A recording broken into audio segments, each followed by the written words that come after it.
So right now we're at a bar called Bar Escape. It's an alt-trash video game bar where inside there's a bunch of video games. The whole vibe is just really positive. I'm super into it. Look at this! I can't do this! I'm a loser at this.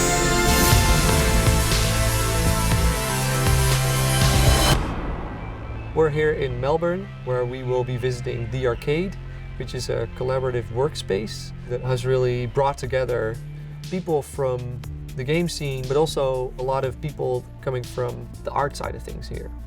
They really try to combine big production value with business perspectives and still also artistic vision. The scene as it is now, it seems like it just sort of like grew organically from the culture that lives here in Melbourne.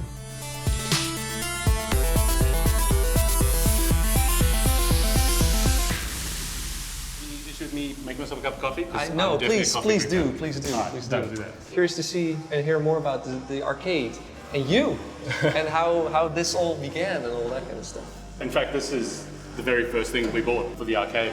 We started the arcade on pretty much no money at all, and a bunch of us chipped in and bought this because coffee. Because coffee. Where the first arcade was, we didn't have a lot of choices. And you know, indie spirit, you're missing something, you find the solution. The arcade is for everybody. If you're in games, it's meant to be a space that will help you in some form or another. I want the arcade to be that space where people know the resources available to them. They know that they are in a friendly environment whenever they're in here because they feel there is a family here, because they feel welcome here. And I think that forms the underlying philosophy of the arcade is you are home. So, back before you started the arcade, Yep. what was the state of the industry, and why did you feel like something like the arcade had to exist? It really wasn't a great time. So prior to 2010 and during the GFC, What's the GFC? the global financial crisis, the Australian industry was really built on contractor work. Within 3 years, 65% of the Australian industry vanished. It got me thinking, well, if I put together a space where I had just like-minded people together and not just have a co-working space, but make sure that the underlying philosophy was this is a collaborative workspace, what would that mean? And that's what the arcade became. It's just you walk in knowing you're going to be sharing your knowledge. You're here because you're going to bring something to the space, that you're here to contribute something larger than you. My first question is very broad because I don't know where to start. What's it like being here as an indie in the arcade? I love it. It's like a big family. That whole team-based thing and talking things through, like bouncing off each other, it makes those moments when you struggle a lot easier because you can look at each other and be like, okay, this is really So you can see it in each other's eyes when you're going through something really, really difficult and really, really stressful. And people will just take you aside and be like, do you need lunch? Do you need us to bring you coffee? What I'm hearing here is a lot of like emotional support, but like, I don't know, programming. Do you ever go to other studios, ask them, hey, how do I do this switchboard or something? Well, I'm actually working on the project with Tin Man, so I've actually been, the last few months, I've jumped between the Samurai-Punk office and Tin Man, like physically moved my desk between offices about 3 or 4 times in the last year. Even the people who've been around for a while can still learn something from the newer people as well, and we've found that a lot, and I think that's one of the strengths of the arcade. Being a fan of also the games that are being made here is really exciting, just like being everyone else's cheerleader and like getting really excited about it. I mean, yeah, it's kind of like the Australian underdog story, right? Where you always like root for the underdog, and we kind of see all of ourselves We're as all underdogs. just underdogs, yeah. So we all cheer for each other. Yeah. Underdogs. So the arcade is now 2,500 square meters. It's 38? Something like that. There's about 160 people in the arcade today. About 87% is indie developers, all working on their own IP. All I'm really doing is supporting what was being done around me. It was the Australian industry that drove its own success. This is maybe a little bit of a painful question, I don't know, or a can of worms, but I mean, I've been in a collaborative workspace as well, and there it always felt like taking on contract work, it's sort of like You know, it was always a plan C.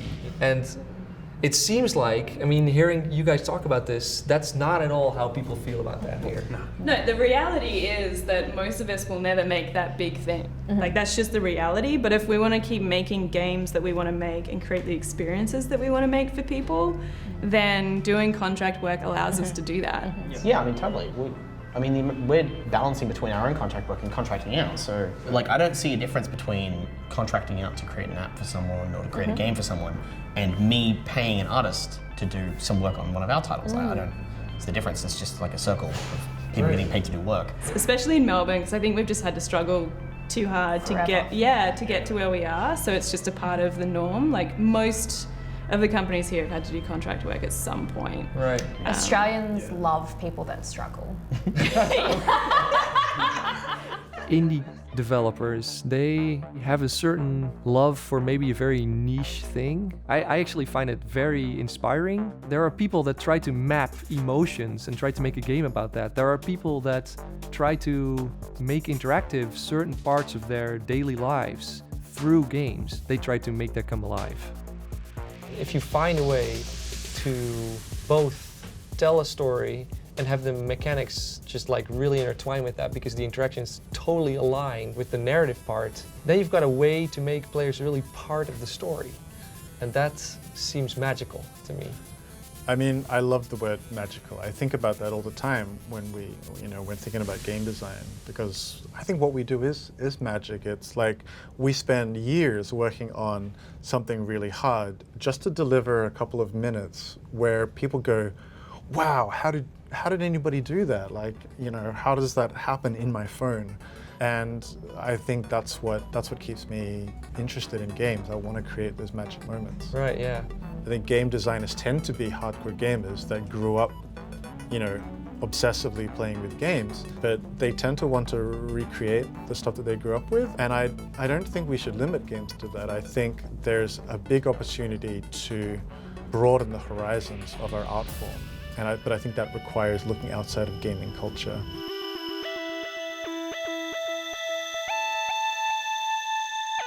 So today is Monday, so it means it's Log Dog Day. So we have 3 dogs usually that come into the studio.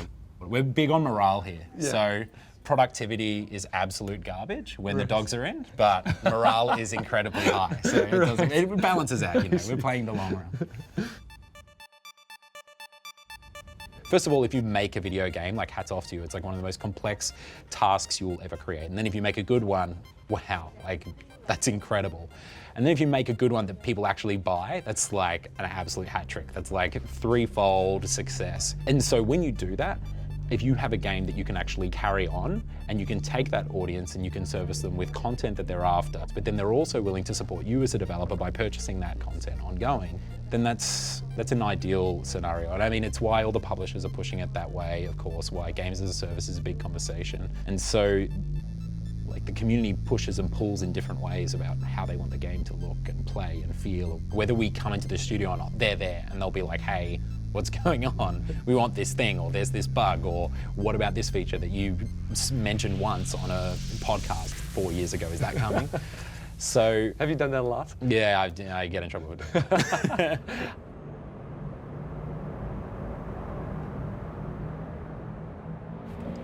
Can we go all the way back to the beginning? How'd you get into games? But I remember I got a Commodore 64 for my 8th birthday, I believe it was, and was quite obsessed, and so I was straight into making video games from that point. I have a huge book of video game ideas that I've just, every time I have one, I write it down, and then there's all sorts of stuff that just is not marketable or not achievable. I was playing on the App Store, and it was clear that the games that were being featured were the ones that were doing really well. You could see featured game goes to charts. Direct relationship. And so I wondered what it would take to get on the featured chart. So for, I think it was a month, I would go on and I would look at every single game. So I'd look at the icon first and go, oh, that's really ugly. It's got the thing there, it's got the swoop. But every now and then an icon would appear. I was like, oh, that looks interesting. I'd click on it, look at the screenshots. And so I would find these games of like 5 or 10 games I would pop out each week. I'm like, that looks good. And then I'd download it. That's actually fun. Yeah. And then I realized that they were the games being featured. Like once Friday rolls around, Right. and at that point it seemed feasible. I need a good icon, good screenshots, good description, and a good game. And so that's when the idea of fusing Flappy Bird with Frogger came. Right. We're talking about Crossy Roads here. That is Crossy Road, yeah.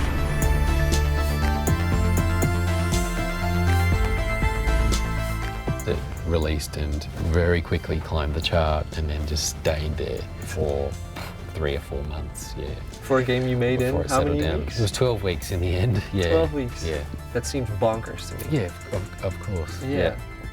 How do you feel about making such a big success? I feel quite distant to it. So good on the people who make Crossy Road. I feel really good for them.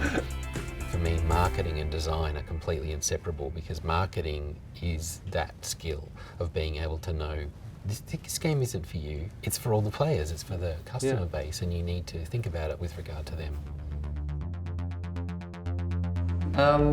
Okay, whole different subject. Making games is hard. What would be your biggest struggles? I think what's hard about game development is the fact that you're constantly learning and you constantly have to push yourself. Like, whether it's trying to solve a mechanic or that fits with the story or the art style or like even to like team dynamics. You're always trying to do something new and innovative, so it's just like inherently hard. Like if the problem hasn't been solved before, how do you solve it? So there's lots of like trial and error. Why do you do it if it's so challenging? Why do you do it? Yeah, I think it's because it's challenging, right? Like, but that's the reason. Yeah, I don't know what I'd be doing if I wasn't making games. Like, I'd probably be working like a boring 9 to 5 and like counting down every day to the weekend. But right. I really like the fact that there's so much interest in learning, and it doesn't have to be like one particular aspect. It's like, oh, you're a programmer, you have to learn programming. It's like, I'm now looking up 14th century wavy bladed swords because I need to know a better name for that. And like just every aspect that I want to learn, I feel like I can learn it, and I really like that challenge. Right, there's just so many components to making games. Yeah, and I really like people, and the people are super interesting.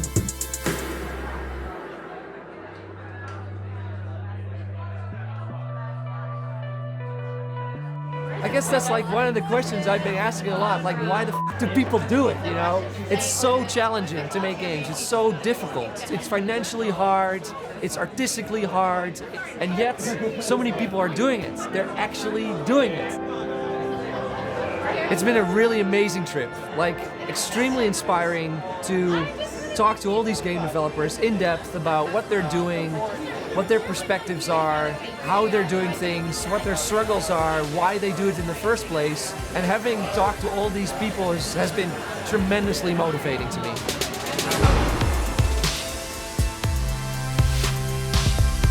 It's just been really inspiring to see so many people being so passionate about games, and it's really inspiring me that way. I want to go home, sit down, come up with ideas, and make some weird, you know, that's sort of like the vibe that I get out of this trip. Seeing how people collaborate with one another, how people help each other, all that stuff is making me think about how every scene has things that I would like to take home again, and that I have drawn lessons from and that I hope to apply when I'm back in Amsterdam.